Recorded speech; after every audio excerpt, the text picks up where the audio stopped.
그러게 되면 리스닝 할 때 그 구조가 바로바로 이렇게 들어오니까 리스닝 실력이 늘어요. 이거는 정말 좋은 리스닝을 향상시킬 수 있는 팁 중에 하나예요. 그러면 이제 나이를 좀 어느 정도 들어서 나는 그동안 영어를 포기하고 살았는데 지금이라도 영어를 잘해보고 싶다 하는 사람들은 어디서부터 시작을 해야 됩니까? 정말 아무것도 모르겠다라고 하면 누군가의 처음에 약간의 가이드 도움을 받는 게 저는 좀 빨리 가는 길이라고 생각을 하고요. 하지만 이 또한도 끈기가 필요한 부분이에요. 그러면 오케이, 그게 아니고 내가 셀프 스터디를 하겠다라고 하면 단계별로 나눠서 해야 되는데 말한 대로 첫 번째 그냥 가장 쉬운 문법책을 하나 고르세요. 문법책을 네, 쉬운 그래서 걸로. 한번 전체적으로 영어가 어떻게 구성이 되어 있지, 어떻게 되어 있지라는 거를 먼저 파악을 하고, 그 다음에 이거를 어떤 패턴 같은 거를 내가 활용할 수 있는 거를 외워보는 거예요. 그 다음에 활용을 해보는 거고, 그 다음에 문장을 봤을 때 이제 분석을 하면서 봐야 돼요. 그러니까 해석이 아니고 문장을 자꾸 분석하려는 노력을 해야 돼요. 그게 이제 성문 종합 영어 보면은 1형식, 2형식, 3형식 나오잖아요. 그런 걸 외우라는 게 아닌가요? 그거 아니에요. 그거는 저도 사실 그거 한 번도 본 적 없어요, 저는. 근데 그런 거는 어떤 패턴으로 외우기 쉽지 않나요? 제가 그걸 안 봐서. 정말 너무 영어 방법론이 너무 많잖아요. 그렇죠. 근데 제가 느꼈을 때 가장 빠르게, 그러니까 제 기준인 거죠, 사실 이 또한도. 가장 빠르게 할 수 있었던 방법이 그냥 처음에 영어 문법책을 쉬운 거를 고른다. 그리고 그거를 거의 진짜 정말 거의 한 권이 내 머릿속에 들어오게끔 사실 공부를 했어요, 저는. 그렇게 공부를 하고 예문 같은 거로 활용을 하고 이거를 활용할 수 있는 주변의 환경을 만든다. 그래서 뭐 전화 영어 같은 거 해도 좋고요. 영어는 절대 직선으로 늘지 않잖아요, 언어라는 거는. 계단식이죠, 네. 항상. 그래서 되게 나는 공부를 정말 열심히 하고 있는데 안 느는 것 같은 구간이 있어요. 이때 많이 포기하죠. 네. 맞아요. 그러니까 그런 것들을 스스로를 포기하지 않게끔 만들 수 있는 장치들을 좀 깔아두는 게 좋다고 생각을 해요. 그러니까 외국인 친구, 전화 영어, 화상 영어, 학원, 여러 가지 것들을 깔아두면 좋은 것 같아요. 여기서 이렇게 넘어갔다라고 하면 이거는 사실 통번역 대학원에서 처음 저희한테 훈련을 시키는 방법 중에 하나인데요. 문장 시역이라는 걸 해요. 문장 시역. 네, 그러니까 사이트 트랜슬레이션이라고 하는데 어떤 거냐면 그냥 어떠한 영어 기사가 있다고 가정을 할게요. 네. 영어 기사가 있어요. 처음에는 짧은 걸로 고르시면 좋을 것 같아요. A4 한 3분의 1 정도? 4-5 문장이어도 좋고 이렇게 처음에 하시고 그다음에 쉬운 걸로 한 다음에 이거를 눈으로 읽으라고 하면 다 알아요. 눈으로 읽으면 뭔 말인지 알아요. 다 이렇게. 네. 왜냐하면 기본적으로 한국 사람들은 해석 부분에서 그렇게 약하지가 않으니까 이거를 소리를 내서 동시에 직독직해를 해서 가는 거죠. 근데 이게 생각보다 어려워요. 영어랑 한국어랑 구조가 다르기 때문이에요. 그렇죠. 예를 들어 딱 이거예요. I go to school with 석준, who is very good looking and runs his own business 라고 했어요. 네. 그러면 이 말을 보면 who라는 거 관계사 때문에 who 어쩌고 저쩌고 네. 이 말이 석준을 꾸미고 있잖아요. 그렇죠. 네, 그러면 사람들은 이렇게 보다음에 who 한 다음에 다시 이렇게 가요. 맞아요. 뭐뭐한 딱 이렇게 가요. 맞아요. 그러니까 여기에서 팁. 그냥 이 한 문장을 나는 석준과 학교에 간다. 그럼 who가 있잖아요. 네. who의 관계사잖아요. 관계사는 앞에 있는 이 친구를 관계해주는 친구예요. 그렇죠. 그러면 이 앞에 있는 이 친구를 다시 한번 여기에 넣으세요. 그 석준은 문장을 나누란 얘기네요. 네. 맞아요. 그러게 되면 리스닝 할 때 그 구조가 바로바로 이렇게 들어오니까 리스닝 실력이 늘어요.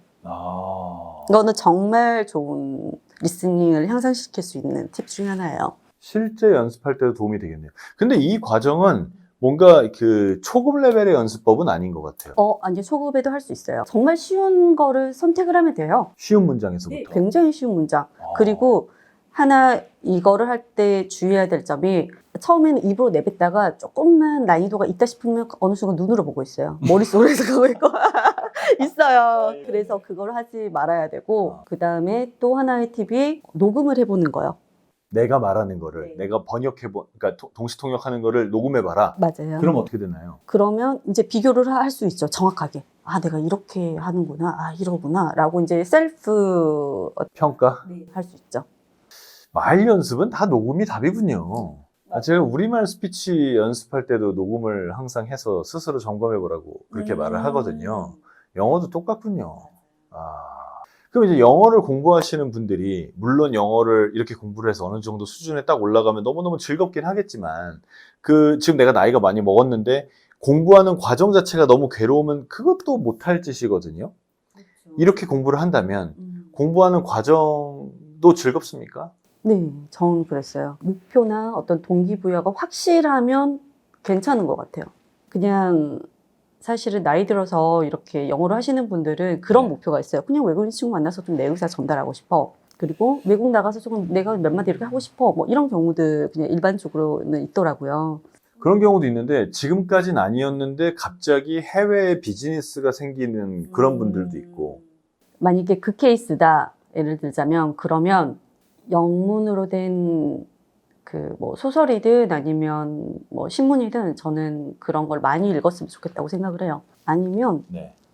웹툰, 요즘에 웹툰 많잖아요. 네. 영어로 된 웹툰 봐도 되고. 우리나라 말을 영어로 번역한 웹툰들. 웹소설 같은 거.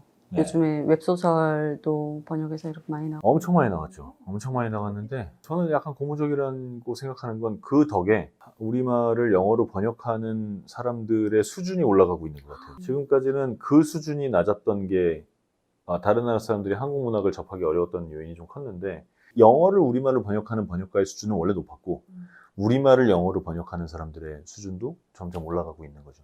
네, 저는 사실 대표님이 이거 말씀해 주셔서 너무 감사하다고 생각을 하는 게, 어쨌든 저도 베이스가 처음에 이거 영어 통번역 이쪽으로 시작을 했잖아요. 그래서 제 주변에는 이제 이런 뭐 통역사들, 번역사들이 많잖아요. 근데 사실 이렇게 번역 시장이 너무 안 좋아지고 있어요. 지금 현재. 그리고 한국에서는 어떤 요즘에 뭐 챗GPT 여러 가지 것들에 의해서 조금 이제 번역이 뭐 그냥 뭐 기계 번역이 하면 되잖아라고 많이 어떤 번역하는 이 자체에 대해서 좀 크게 생각을 안 하시더라고요.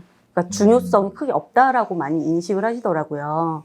그냥 뭐 요즘에 영어 잘하는 애 많잖아. 뭐 약간 이런 식으로. 근데 너무 다른 부분이거든요. 처음에 서두에 말씀하신 것처럼 영어를 잘하는 거랑 뭐 통역을 잘한다, 번역을 잘한다는 전혀 다른 완전 다른 네, 얘기죠. 다른 얘기인데 그거에 대해서 이제 크게 생각을 안 하셔서 좀 어쨌든 인지도가, 그러니까 인지하는 거, 번역이라는 것 자체에 대해서 일반 사람들이 인지하는 어떤 부분이 특히 영어 파트는 그렇게 저희가 막 되게 힘들게 공부를 하고 이거를 하기 위해서 어떻게 했는데 이거에 대한 걸 잘 모르더라고요. 근데 이거는 또 우리들의 이야기니까. 그것도 이제 종류에 따라 다른 것 같은데, 제가 생각할 때는 무슨 경제 경영서나 자기 개발서나 기술서나 이런 거는 사실 기계 번역이나 AI 번역을 해도 괜찮을 수도 있을 것 같아요.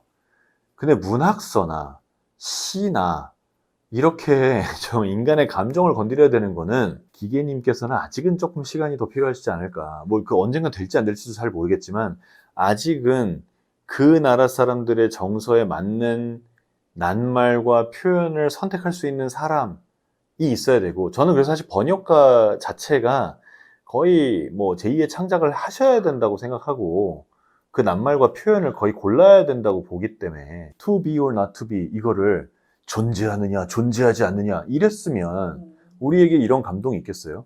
죽느냐 사느냐 그것이 문제로다 했으니까 우리한테 이런 감동이 있는 거지. 그러니까 최초의 to be or not to be를 죽느냐 사느냐로 번역한 그 사람이 위대한 사람인 거죠. 맞아요. 우리한테는. 진짜 너무 핵심을 잘 짚어서 말씀 주신 거예요. 정말 절대 관가해서는 안 되는 단 하나는, 결과적으로는 그 컨텐츠, 이 한국에 만약에 정말 양질의 좋은 컨텐츠에 대해서 보는 사람은 이 번역본을 본다는 거예요. 맞아요.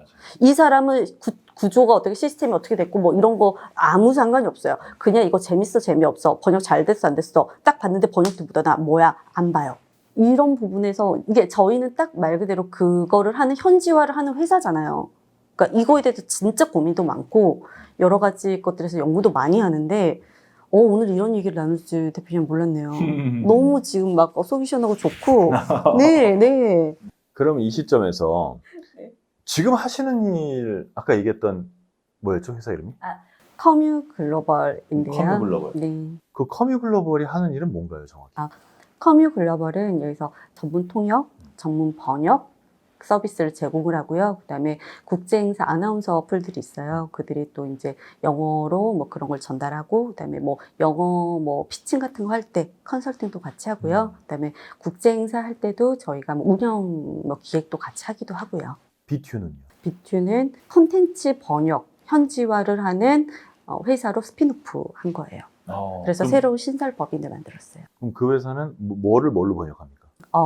모든 언어 다 하고 있어요. 네. 지금 뭐 한국어, 영어, 영어, 한국어, 뭐 그러니까 웹툰이랑 웹소설을 번역을 합니다. 우리나라 거를 다른 나라 말로? 맞아요. 오. 그래서 지금 영어는 당연하고, 그다음에 지금 프랑스어, 독일어, 그다음에 아랍어, 그다음에 인도네시아. 아랍어요? 네, 아랍 쪽도 또 시장 좋아요. 아랍 쪽도 우리나라 걸 봅니까? 그렇게 되면 일단 비튜라는 회사가 대박이 나는 건 우리나라의 K 콘텐츠들이 다른 나라에서 대박이 난다라는 거하고 같은 뜻이네요. 그렇죠.